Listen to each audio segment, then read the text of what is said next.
देखिए, press conference हम तब रखते हैं जब हमें समाज को किसी चीज़ का मैसेज देना होता है। तो आज की भी ये प्रेस कॉन्फ्रेंस जो है, ये किसी इम्पॉर्टेंट मुद्दे पे है।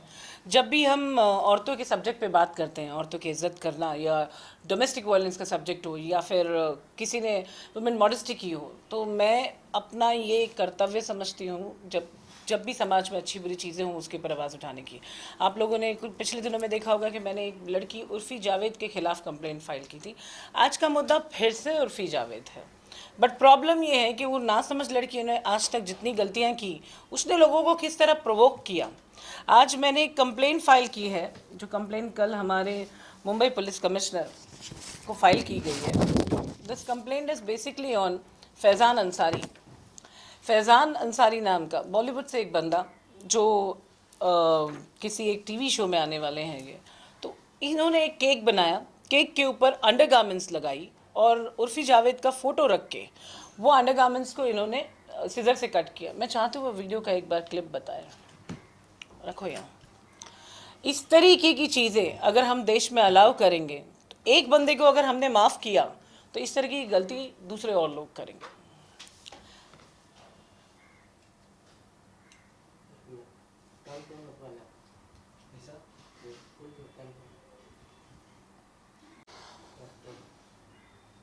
ना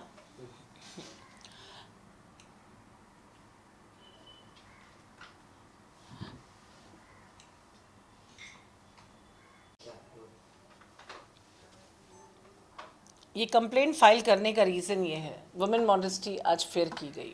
पहले उस लड़की ने की अभद्र कपड़े पहन के और उस जाति को बदनाम किया। हिंदुस्तान के बोलते हैं ना पेटन को, अगर मैं बोलूँ सभ्यता, तो लोगों को बड़ा ऐसा लगता है कि मैं सभ्यता के ऊपर भाषण दे रही हूँ। हिंदुस्तान के पेटन को डिग्रेड बोलते हैं ना, नीचे गिरा दिया है लोग ने, बहुत नीचे गिरा दिया। पहले उसने अपने बॉडी को एक ब्लैक बोर्ड की तरह, स्केच बोर्ड की तरह उसके ऊपर स्केचेस बनाए जो वो चाहती थी, जिस तरीके से वो करना चाहती थी।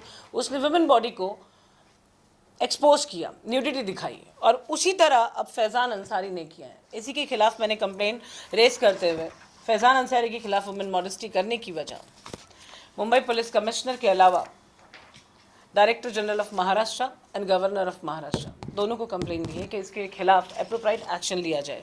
अगर हम पब्लिसिटी के लिए भूखे लोग जो चीप ट्रिक्स इस्तेमाल करते हैं फेमस होने के लिए, चीप ट्रिक्स, इस तरीके के लोगों को अगर हमने माफ़ी दी तो हम पूरे समाज में एक गलत मैसेज का अवेयरनेस फैलाएंगे कि इस तरीके की चीज़ें आप कीजिए। इन चीज़ों को बैन करने के लिए ऐसे FIRs बनना, ऐसी कंप्लेंट्स होना बहुत ज़रूरी है। That's all. जैसा कि आपने कंप्लेंट भेजे, जी, FIR करवाया या फिर पुलिस स्टेशन में? देखिए, ये कल कंप्लेंट फाइल हुई है सर। अभी आज हम कंसर्न पुलिस स्टेशन को लेटर इशू करेंगे। तो मेरा concern police station Bandra police station है। तो ऑब्वियसली फैज़ान अंसारी के खिलाफ अगेन एक सोशल मीडिया इन्फ्लुएंसर बन के दूसरे सोशल मीडिया जो भी फेस है उसे बदनाम करना, उन दोनों का पर्सनल होता तो मैं बिल्कुल बिल्कुल भी इन्वॉल्व नहीं होती। यहाँ पर बाकायदा एक केक बना के उसके आगे अंडरगारमेंट्स लगा के किसी लड़की का फ़ोटो उस पर लगा के अंडरगारमेंट्स को सिजर से कट करना, ये एक बहुत बड़ा क्राइम है।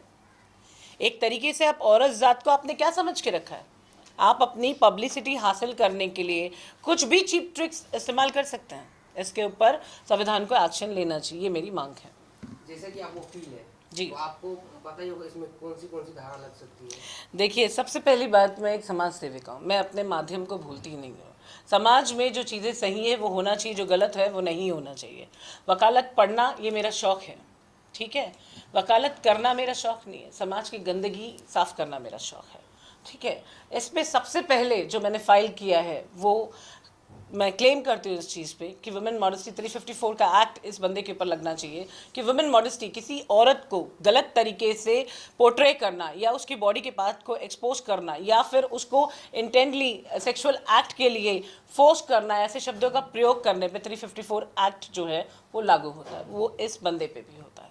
तो Faizan Ansari deserve a criminal case on him and that's really I expect by Mumbai police to do unnecessary action.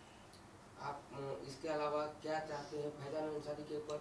कब तक ये हो जाए, FIR दर्ज हो जाए, कब तक अरेस्ट की कोई मांग करेंगे आप? सर देखिए, ऐसा है, मैंने मेरा काम किया है, बाकी का काम पुलिस को करने दें। सारे काम मैं करूँगी तो कैसे चलेगा? मैं केस फाइल करना जानती हूँ, एफआईआर बनाना ये मेरी यूएसपी है कि जब कहीं पे कुछ गलत होता है तो उसके खिलाफ आवाज़ उठाते हुए एक्शन लेना और उसके ऊपर first information of report file करना, और सेकंड की जो रिपोर्ट होती है वो पुलिस ऑफिसर्स खुद फाइल करते हैं जो उनकी इन्वेस्टिगेशन कहती है। तो ये फैज़ान ने क्यों किया, क्या मोटिव था, इसके पीछे कौन सी कॉन्स्पिरेसी है, क्या कंट्रोवर्शियल स्टोरी है, क्यों किया गया ये, क्यों हिंदुस्तान में इतनी चीप ट्रिक्स इस्तेमाल की जा रही है पब्लिसिटी पाने के लिए और फेमस होने के लिए, इन चीज़ों का जवाब जो है मुंबई पुलिस को हासिल करना चाहिए ताकि वो समाज को इसका मैसेज दे पाए कि what is the motive behind. जैसे कि आपने उर्फी जावेद पे भी कंप्लेन किया था जी, उसका अभी तक कोई निर्णय नहीं। देखिए उर्फी जावेद पे हमने जो वुमेन मॉडेस्टी फाइल की, तो जैसे हम फाइल करते हैं वुमेन मॉडेस्टी, वो जाकर पुलिस स्टेशन में ये जवाब देगी कि मेरी मर्जी है मैं इसे वेयर करूं। अब पुलिस इंटरेस्टेड नहीं है केस फाइल करने पे, तो हमने उसके ऊपर आरटीआई फाइल किया है। और जहां तक उस लड़की ने जो मुझे गाली दी थी उसके खिलाफ मैं डिफेमेशन का case honourable Bandra metropolitan court में मैंने फाइल कर चुकी हूँ, which is against 2 CR। 2 crore रुपए का मैंने मानहानि का दवा उस बंदी पे किया है। सी, उर्फी का और मेरा सब्जेक्ट इज कम्प्लीटली डिफरेंट। उसका इस प्रेस कॉन्फ्रेंस, इस कंप्लेन से कुछ लेना देना नहीं है। उसने जो की वो बददिमाग लड़की है, उसे अभी दिमाग नहीं है, उसे अकल आने में वक्त लगेगा। जब अकल आएगी तो उसे समझ में आएगा उसे क्या सही किया क्या गलत किया। उसे लगता है ज़िंदगी से वाज है, कल ज़िंदगी नहीं है, कल ज़िंदगी का कुछ नहीं होना है, आज के बाद कल आना है, ऐसा कुछ नहीं है जो आज ही ख़त्म हो जाना है। और फैज़ान जो कर रहा है, मुझे पता नहीं है लोग अपनी फैमिलीज़ को जवाब कैसे देते हैं, चाहे वो उर्फी जावेद हो या फैज़ान अंसारी हो। और शर्म की बात ये कि मुसलमान है ये लोग, बहुत शर्म की बात है। वेल दोस्तों जी, मुस्लिम में तो ये जायज़ नहीं है भाई मैंने कहा ना कि शर्म की बात है ये मुसलमान है, ठीक है। मैं नहीं एक्सेप्ट करती इन चीज़ों को कि हमारे धर्म में इन चीज़ों की अनुमति है या हम एंटरटेन करते हैं। हम बिल्कुल एंटरटेन नहीं करते ऐसी चीज़ों को।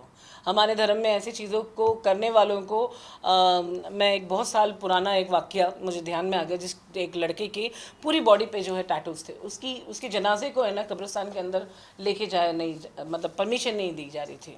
क्यों? क्योंकि उसकी पूरी बॉडी पे टैटूज़ थे और उसने पूरे ज़िंदगी उसने इस्लाम के ख़िलाफ़ एलिमिनेटी कुछ कहते उसे फॉलो करता था, वैसे हुआ एक्ट करता था।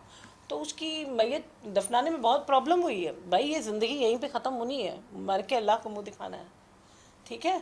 तो मेरा मैसेज सिर्फ आज की आवाम को इतना ही है, आप जब अपने बच्चों को देखते हैं कुछ गलत चीज़ों को स्क्रॉल करते हुए, प्लीज़ उन्हें रोकिए, क्योंकि हम उनके माँ बाप हैं, हम उनके गार्जियन हैं। हमारा फ़र्ज़ बनता है कि हम हमारे बच्चों को अच्छी तालीम दें, और जब हम हमारे बच्चों की तालीम की बात करते हैं तो आस पास और इर्द गिर्द पे भी ध्यान रखना ये हमारा फ़र्ज़ बनता है।